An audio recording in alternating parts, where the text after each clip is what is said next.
Hi, welcome to the Tuesday Afternoon Podcast with Ben and Ren. In a time when we're learning to lean more on each other, we are doing this because we want to explore ways to live out our faith every day, even on a beautifully ordinary Tuesday afternoon. Hello and welcome to the Tuesday Afternoon Podcast with Ben and Ren. I am Ren. And hello, I'm Ben. We're really glad that you decided to join us this week, and we hope that the time we spend together will bring you a little bit of happiness and a pocket of peace or two. So just wondering, Ben, how's your week been going so far? We had a nice long weekend. Yes. I'm doing well so far this week. Had a nice, relaxing weekend. We were able to get some things done. Had some good time with the kids. Doing Awesome. great. How about you? Yeah. Man, it was a whirlwind of a weekend. We took a day trip to Raleigh on Sunday. Yeah, just John and I. We were able to see Katie and have an outside short visit with my mom and dad, which was nice, and then headed back home. And yesterday was so pleasant just to be able to stay home and have that extra time to do nothing if you really wanted to. Yeah. I really wanted to. Yeah, I wouldn't say I did nothing yesterday. I definitely had to write a paper and spent a lot of time playing games with the kids, but it was a great day. Yeah. And I spent some time yesterday purging a dresser from top to bottom. I took everything out, decided what I didn't need to keep anymore, and then just put back only the essential things that I needed. And that was really nice for my whole mindset. Mm-hmm. Really, it just was such a cleansing, not only of physical things that I didn't need anymore, but I feel like it opens up space in your head when you do things like that. Yes. Yeah, let's talk about that because we did a similar thing. We cleaned out some spaces in our house. Definitely spent some time clearing up some space in the kids' room. Mm-hmm. They just accumulate a lot of things. Yep. And we had a whole giant bag of things that was overflowing to take to Allegheny Cares today. And that was a really good feeling. Yeah, I'm sure the kids really felt good about it too. Yeah, I hope they're not listening because I don't know how great they felt. And there's definitely some things in the bottom of the bag that they didn't quite know, but what they don't know won't hurt them. It's fine. No, it won't. I've been there. Yeah. They'll probably never ask you for whatever that was in the bottom of the bag. But if they saw in it 6 months. Oh, yeah. Yes. Of course. Oh, I play with that's my favorite so-and-so. Yeah. Yeah. I played with that 4 years ago. That's my favorite broken paper clip that I love to leave in the floor all the time. Yep, that is so true. That's funny. So, well, good. Yeah. So, what is it like? How does that affect us when we physically take things out of our life like that and free up that space in our home, on a shelf, wherever it is, in a drawer? And then also it frees up space in our mind to do what then? To I don't know, how does it manifest in other ways other than just what you took out of the house? Yeah, it's one of the, I don't know that I'm going to use the right language here, but I feel like it's one of those practices that it's an external action that has internal ramifications. Yeah. Even though it doesn't feel like there's a connection between clearing the junk off the top of my dresser and getting it out and getting things organized and sorted, it really does help with the amount of brain space and mental energy and just internal organization that I feel like I have. It's more than just cleaning. It's a true decluttering. Yeah, I think that for me yesterday, it just automatically felt like, okay, what's next? I'm ready to do something else. Mm-hmm. I felt less burdened, I don't know, and ready to try, making soup or doing something else that I might not have otherwise done because I was in a mode of, okay, I got that behind me and cleaned out and taken care of, so I want to do something else now that also brings me joy and opens up more space. So let me ask you this. What do you think is a good middle path on decluttering? Because I feel like it can be really easy to kind of go into the minimalist camp, which I feel drawn to, but if I'm honest, it can sometimes be just as stressful Yeah. to live that way as it can be to hold on to things for too long. So where do you find a middle path in that, Ren? Yeah, you're right. The minimalist thing, it is tempting. You're like, that would be so great to just have the bare minimum of the things that you need. But I feel like if I'm being realistic, I do have sentimental items that I like to see every day that I have out on shelves, or I might have more candles than I actually really need, but they make me happy and I switch them out and use them in different places. So I feel like there is a balance. And I think it has a lot to do with how we're feeling mentally about what's going on around us in our homes, in our lives, at work. And it would be easy to have so much stuff because, like you said, that's a paperclip that I had on my floor for a year and I always know where it is. There's a balance between getting rid of things like that and letting go of so many things that you feel like that, like you said, is also stressful. I don't know. That's a really good, it's probably a different answer for everyone, I would think. So. Yeah. Yeah. Go ahead. Yeah. Well, I've been reading about digital minimalism as well. And I think this conversation for me about, new seasons, new beginnings, maybe taking stock and decluttering, it's about the intangible spaces as well. Yeah. And so I've been thinking about ways to reduce the amount of screen time that I have, or at least the amount of time that I'm attached Right.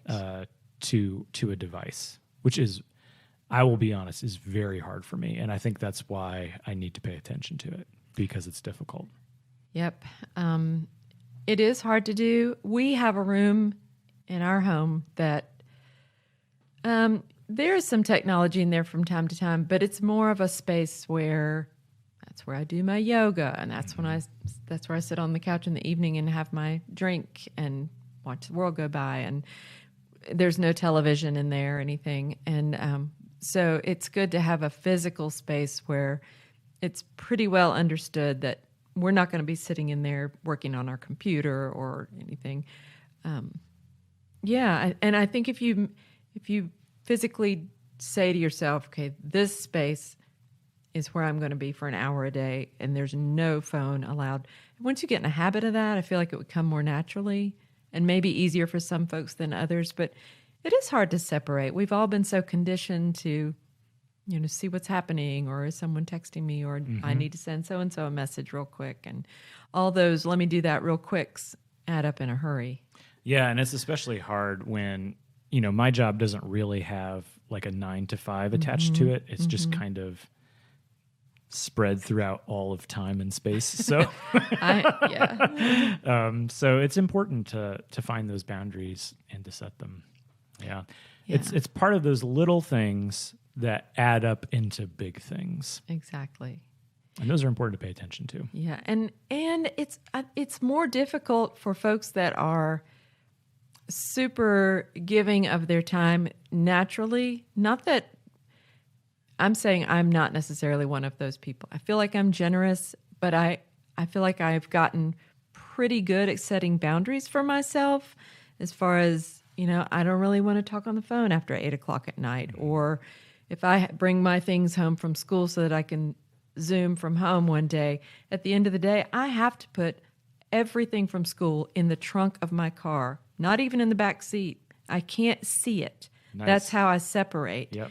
And that wouldn't be the same. I mean, some people would be fine just leaving it in their living room or wherever they were working from. But for me, I have to physically be separated from work at the end of the day. And I think it's healthy to know those things about yourself and have those habits, whatever works for you. Don't be afraid to set that boundary and just tell people this is how I feel about this. And, people will understand, or they won't. And it's that's okay. really not for you to worry about. That's right. That's not on you. That's not on you. Yeah. And that's a hard thing to do. Yes. Yes, it is. What are some other little things that add up into big things that you've noticed in life, Ren?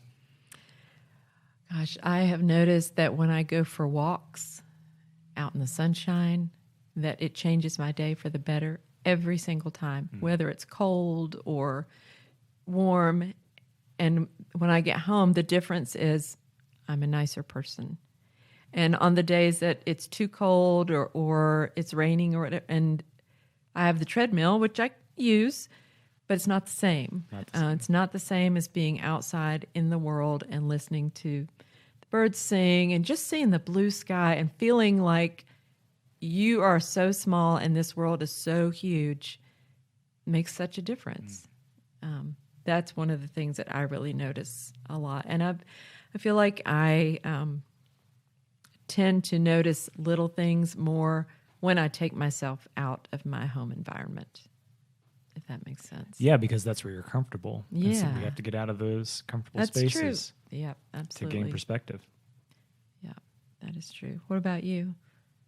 Well, we were talking earlier about slowing down and taking time to listen. And one thing that I think is a little thing that adds up to big things, I hope, I've been trying to be intentional about listening to myself in the way that I talk to my children Yeah. and trying to pay attention to the emotions that are going on behind the scenes that they don't really know about, and going back and talking to them even after the fact. This morning had a moment where me and one of my kids just kept escalating each other, Yeah.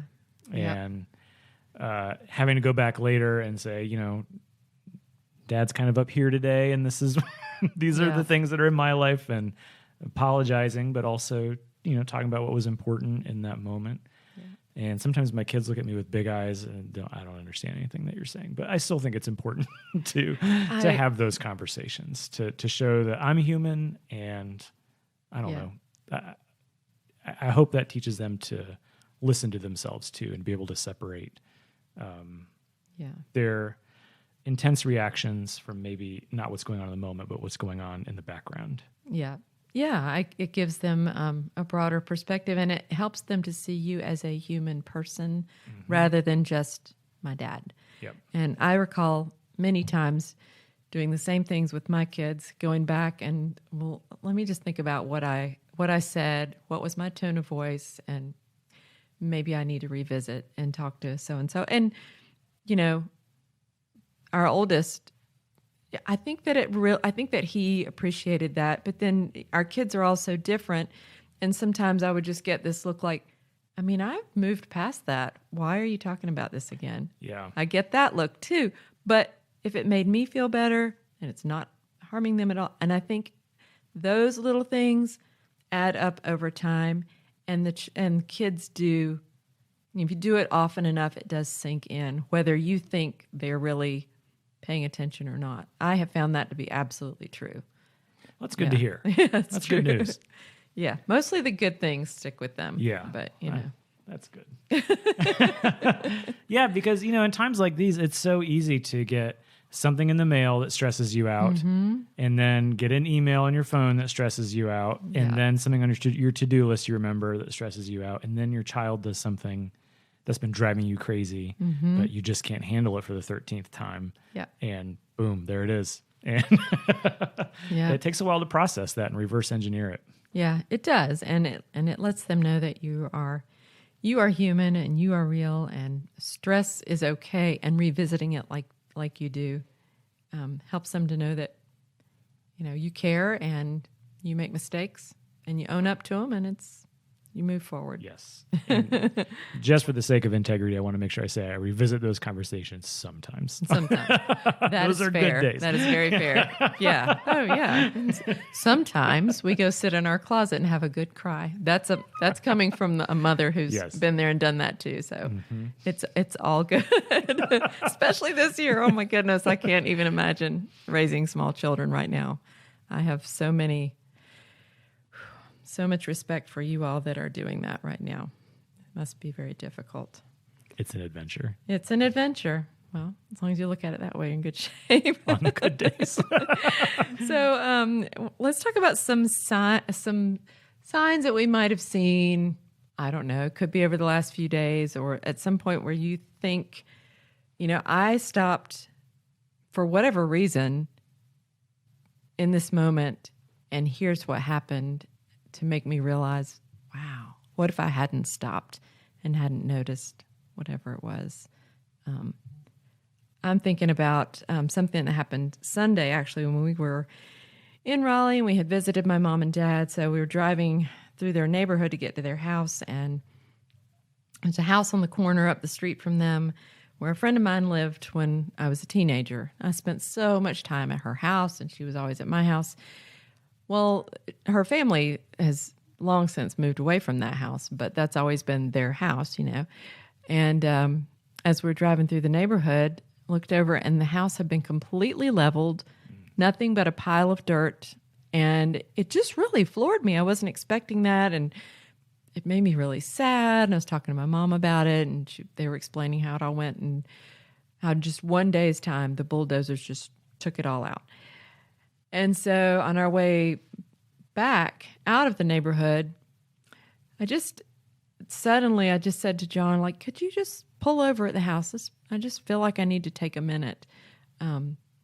And there was one lamppost down on the sidewalk, nothing else, not even a mailbox, no sidewalk, no nothing, one little lamppost still standing. And on top of that lamppost was the most beautiful little bluebird you ever saw. And he just stood there. He just was statuesque and didn't move. And I felt like that was a sign that I could move forward, that everything was okay. And so, I don't know, that may or may not have meant something to someone else, but for me, it was really huge. And I'm so glad that we stopped for those 30 seconds. Yeah. Wow. Yeah, it was cool. That's awesome.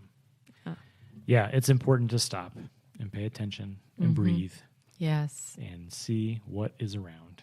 Yeah. Well, thank you. That's a good story. I'm wondering if you have any other anything that happened this week that made you happy. Yeah, let's see. What made me happy this week was yesterday while I was cleaning out my dresser, I listened to 3 podcasts, and they were all different ones, and that made me happy. I love having time alone to do a project, and that's like the perfect time to listen to a podcast because you don't have to use your eyes to pay attention to it, and it's just, you can just listen to it. And sometimes you learn something new, or sometimes it's just mindless, fun things to listen to. That's great. So, what about you?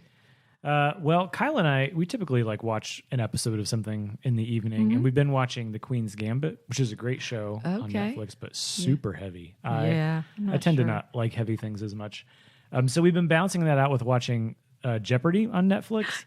Yay! And they've got some old, I don't know, they're from several years ago. Yeah. But I've rediscovered my love for that show. It's so glad. fun. And I don't know, we have fun laughing about it and trying to answer questions and giving wrong answers too that are funny. And it's a good time.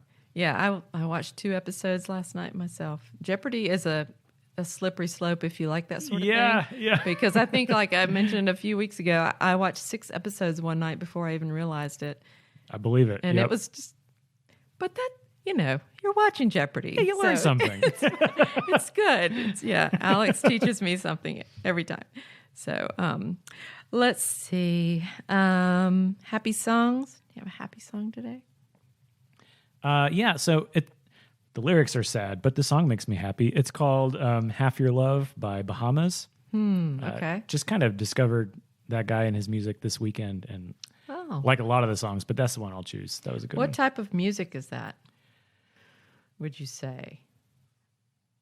Or is it sort of cross genres, as they say? I would say it's very guitar heavy, which I really like. Oh, yeah, me too. So he either kind of like that nice, full, clean electric guitar sound, a little rocky, a little jazzy, kind of like a more serious John Mayer.